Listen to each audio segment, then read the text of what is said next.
শাওন হচ্ছে প্রথমত ক্যামেরাম্যান, তো পরে ও হচ্ছে রাদের নিজের চাচাতো ভাই, এবং ও একটু পরপর আমাকে ভাবি ভাবি বলে ডাকে। ও আমার সন্তান সমতুল্য ছিল। আসসালামু আলাইকুম, আমি হচ্ছে ফারহানা বিথি। আমি সবসময় একটা গ্রুপ নিয়ে চলাফেরা করেছি, এবং আমার জীবনের লাস্ট একটা স্বপ্নই ছিল বাইক ট্যুর, কারণ নর্মালি সব ধরনের ট্যুর দেওয়া হয়ে গেছিল। তো আমরা সবাই মিলে প্ল্যান করি যে আমরা বাইক ট্যুরে সাজেক যাব। শুধু সাজেকের প্ল্যান ছিল। সাজেক থেকে পরে আমরা 17 ঘন্টা প্রায় জার্নি করে সাজেকে যাই, কিন্তু 17 ঘন্টার পরে আমরা না হলে 1 ঘন্টা পর পর রেস্ট নিয়েছি। আমরা 1 ঘন্টা পর মানে আমরা নিজেদের উপর খুব কেয়ার করতাম আর কি। তো রেস্ট নিয়ে নিয়ে আমরা 27 ঘন্টা জার্নি করে সাজেকে যাই, এবং সাজেকে খুব ভালো সময় কাটিয়েছি। তিন দিন ছিলাম।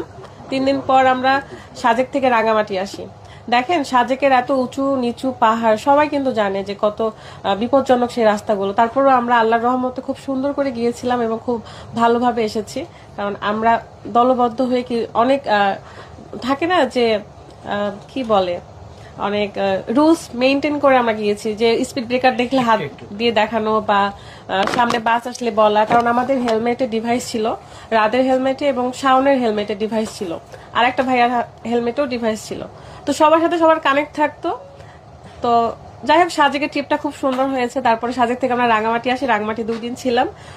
তারপর রাঙামাটি থেকে হঠাৎ করেই সবাই প্ল্যান করে, যেখান থেকে তো কক্সবাজার কত কিলো ছিল, 180 কিলো না 190 কিলো।